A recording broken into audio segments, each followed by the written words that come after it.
Oi, professor. Aqui é o grupo Elaine, Felipe e Vinícius. A gente vai gravar o nosso vídeo do Laboratório Zero, que é de processos no Linux. O processo nada mais é do que um programa em execução, podemos dizer assim. E nesse laboratório a gente vai estudar sobre os comandos de gerenciamento de processos no Linux. Aqui na primeira questão está pedindo a diferença entre o comando PSU e o PSAux. Aí a gente vai abrir o terminal para ver essa diferença. Aqui eu estou com o meu terminal aberto e quando eu faço o PSAux aparece essa saída e o PSU aparece essa saída daqui. Aí a gente pode ver que aparece o usuário, em ambos os casos o PID, a porcentagem de CPU que está sendo consumida, a porcentagem de memória, que aparece o stat. E a diferença entre esses dois comandos, a gente percebe que no PSAux ele mostra os processos que estão sendo executados, inclusive pelo superusuário root. Já no PSU, aparece só o usuário mais simples, Elaine. Agora, na questão 2, está pedindo para a gente olhar o manual do comando PS e ver o significado do campo stat. E depois disso, está perguntando por que a maioria dos processos a maioria apresenta a letra S e não a letra R, porque poucos aparecem, um ou dois aparecem a letra R. Vou abrir meu terminal de novo. Abrir o manual e agora vou pesquisar o stat.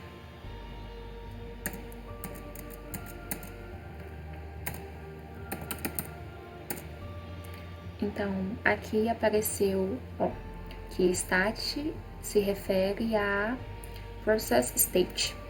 Então, esse campo, aquele campo que estava aparecendo no comando PSAux e PSU, o stat era relativo ao estado do processo. Então, aqui a gente vê que tem várias letrinhas que são relativas ao estado do processo. A letra R se refere ao running, então o processo está running. E a letra S é quando o processo está waiting for an event to complete. Então, ele está esperando um evento acontecer para aí depois, caso aconteça, ele entrar em running. E então, já que a gente já sabe o significado, eu vou rodar de novo o PSAux. E como a gente pode ver, nesse caso, só aparece um processo que está com a letra R, que foi como estava na questão, que seria 1 ou 2. E nesse caso, isso acontece porque a maioria dos processadores só consegue executar uma ou duas tarefas por vez. Aí é por isso que a maioria dos processos aqui só está aparecendo um R e os outros S. Vamos agora para a resolução do terceiro exercício. O enunciado dele diz o seguinte, que existe uma quantidade finita de processos que pode rodar simultaneamente no sistema operacional do computador. Então, se acontecer de todos esse limite de processos ser ocupado, se eu chegar nesse limite de processos, o que acontece se eu tentar criar um processo novo? Se a gente vê aqui, vou abrir o terminal aqui agora. Aí existe um comando que é possível ver qual que é o máximo de processos do seu computador, que é esse comando aqui que está sendo digitado agora.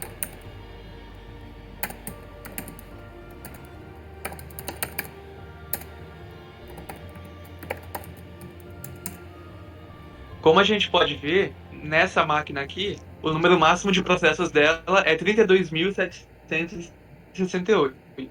Então, vou voltar aqui para o PDF. Então, o que que acontece? Como a gente viu em aula, os processos são numerados em ordem crescente. Então, quando eu chegar no último, quando eu der o fork, vai acontecer um erro, porque como está cheio de processos, não é possível criar mais nenhum. Então, o fork ele vai retornar -1 para o processo pai, que chamou ele. Então, a partir disso, vai voltar para o processo pai e ele vai continuar a sua execução. Então, a resposta é que não tem como criar um novo processo. Vai ocorrer um erro. Nessa parte do laboratório fala um pouco sobre a execução em background, em foreground, e esse caractere aqui no final do comando que indica que vai ser em background. Aí fala pra gente ler um pouco. estudar um pouco sobre os comandos PG, FG, o jobs, PG relativo ao background, FG foreground, jobs, questão das tarefas. E aí no exercício 4 pede pra gente executar alguns comandos. Então aqui eu vou abrir o meu terminal e executar esses comandos para ver o que acontece. Então aqui no terminal eu vou criar a pasta lixo. Então mkdir lixo, cd lixo, eu entro no diretório. Aí agora eu vou passar alguns arquivos para esse diretório.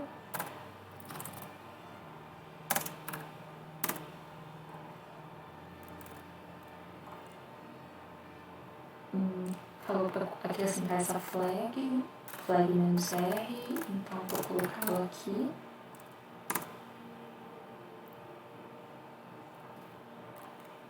Deixa eu ver se os arquivos, muitos arquivos passaram para dentro do diretório, limpei aqui o terminal e agora eu vou zipar esses arquivos e vou tentar fazer o comando psu. Então, aqui gzip -9 asterisco e o e comercial, que é relativo ao rodar um background.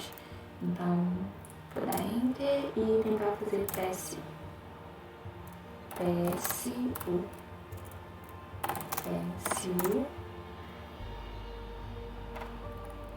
Ó, aqui apareceu. Ó, já desapareceu de novo. PSU.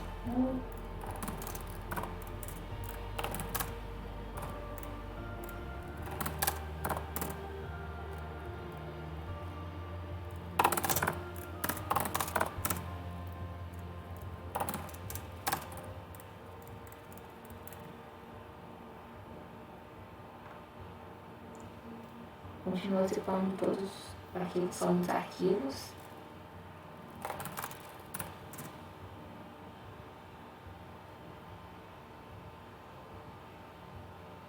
Eu só estou fazendo o comando PSU enquanto está executando, só para ver a diferença enquanto está rodando e quando já terminou o processo.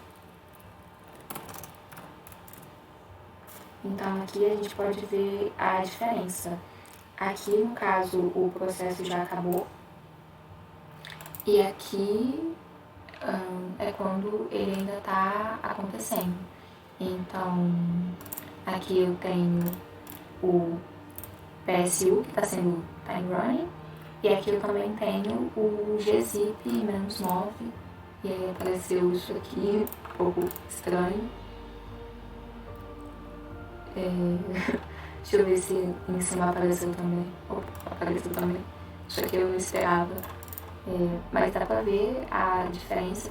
Aí aparece esse exit quando já terminou o processo. E agora a gente vai passar para a questão 5. Bom, agora chegamos na parte do laboratório que se diz a respeito da prioridade entre processos, que é muito importante no escalonamento dele. No exercício 5, a gente vai ver sobre os comandos nice e renice. Que, em suma, o nice você consegue mudar a prioridade de um processo, e no renice você também muda, mas só que enquanto o processo está executando. Então, a gente vai aproveitar o mesmo contexto do exercício anterior, que é na pasta lixo, e a gente vai mudar a prioridade do comando gzip. Então, eu vou para o terminal agora e vou recriar aqui os diretórios e importar os arquivos novamente.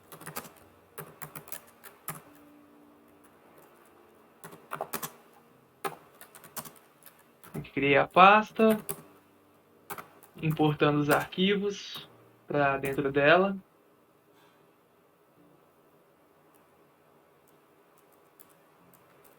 Assim como foi feito no exercício anterior. Conferindo se eles foram importados corretamente. E agora, por fim, rodando o comando nice. A gente pode ver que esse 15 aí vai ser a prioridade que a gente vai estar mudando. Que, no caso, se fosse no Linux, ele iria pegar a prioridade do processo e iria incrementar 15 Porque no Linux a prioridade ela é invertida. Quando você aumenta o número da prioridade, você está diminuindo a prioridade dele. E o intuito desse comando é justamente você diminuir a prioridade dele, porque esse processo ele é CPU bound. Então ele ocupa muito tempo da CPU. Então você está privilegiando que outros processos tomem posse da CPU. Então aqui enquanto está rodando a gente consegue dar o comando PSL para poder ver os processos que estão executando no momento. Vamos esperar aqui terminar de rodar. Ele está rodando em background.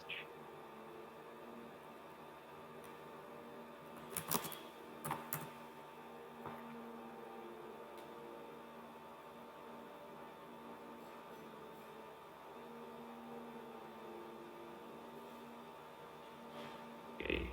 Aguardando mais um pouquinho.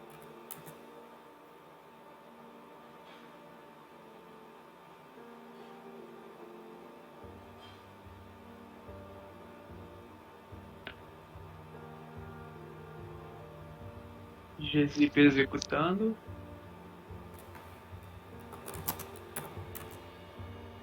Aqui, finalizou. Aqui no final do processo, ó, o comando PSL, que foi dado depois do processo, a gente já pode ver que o processo já foi finalizado. Então vamos subir um pouquinho aqui para a gente poder ver como que estava a prioridade do gzip enquanto estava sendo executado. Ó, a gente pode ver ali, ó, nós temos a bash em execução, que é o próprio shell, o PSL, que foi o comando que foi pedido no momento, e a segunda linha ali do meio está referente às informações do gzip. A gente pode ver ali que na coluna PRI de prioridade, ele está com prioridade 5. A prioridade dele, base, é 20. No Linux, ele incrementaria para 35, só que como a gente está no WSL, o sistema é diferente, ele diminuiu a prioridade, porque a gente está rodando WSL no Windows, então é outra política. Aqui no nosso contexto, ele diminuiu 15 unidades, mas repetindo, no Linux ele aumentaria de 20 para 35. Basicamente é isso, a gente viu na prática como o comando nice ele atualizou a prioridade de um processo. Agora nós estamos na parte do laboratório referente a variáveis de ambiente. Vamos ver o próximo exercício.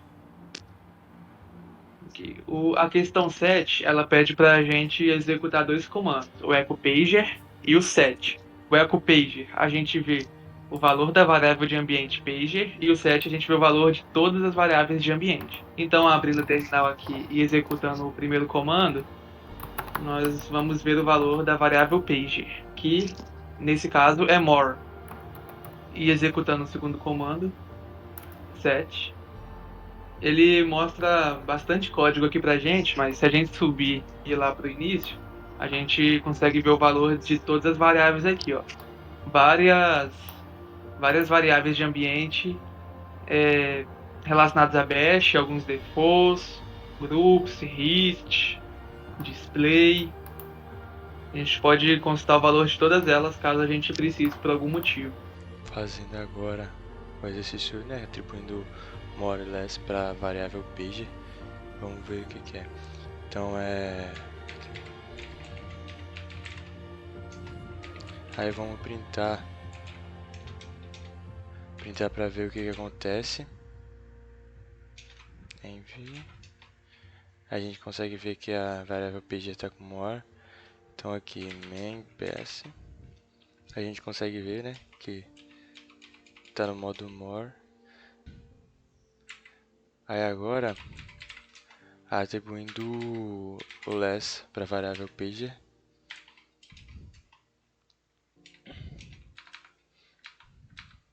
Printando para ver, né? Então aqui a gente vê que está com pager, tá less. Então dando main ps agora, a gente consegue ver que ela está no modo less. Basicamente isso. Então, fazendo agora o exercício 9, né? Para adicionar o alias isso aqui no bashrc. Então, tá, a gente tem na pasta, né? tc-scale no que cd, tc-scale. Aí aqui a gente consegue ver que ele tá aqui. Opa, ele é. A gente consegue ver que o arquivo tá aqui, né? Então a gente vai mexer nele.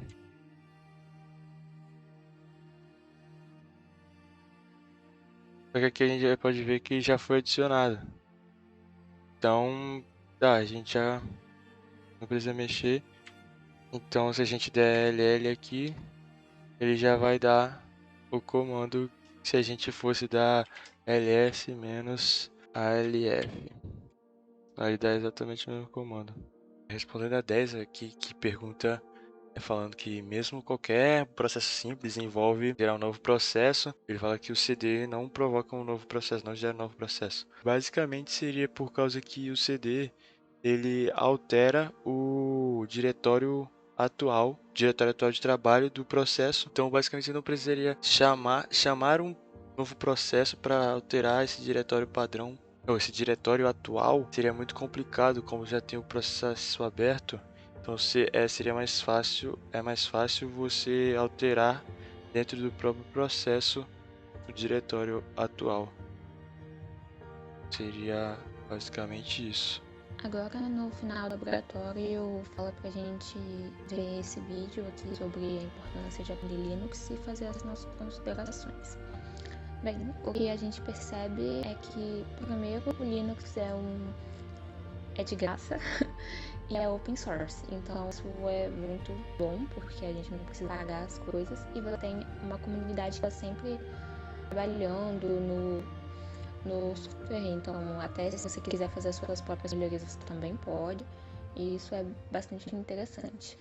Um outro motivo que a gente achou interessante é que a gente sabe que várias ferramentas funcionam melhor no Linux do que no Windows. Então, isso é um que a gente saiba Linux por causa disso também. Uma outra coisa boa é que o Linux é um sistema operacional bastante customizado. Então, se você é um usuário que é mais focado em certas coisas, você com certeza vai achar uma distro para o que você quer. Por exemplo, muita gente que gosta de jogar usa o Manjaro, gente que trabalha com segurança costuma usar o Kali Linux. Então, dependendo do que você quer, é certo que você vai achar uma distro para aquilo. Uma outra razão é que se você quer ser, por exemplo, um desenvolvedor mobile, a gente sabe que o Android é baseado em Linux, então é bom que você saiba Linux. E, por exemplo, outra coisa também é que a maioria dos servidores, mainframes, eles utilizam Linux. Então a gente consegue perceber que o Linux é um sistema operacional bastante importante para a computação como um todo, e por causa disso, acho que todo mundo que mexe com computação deveria aprender.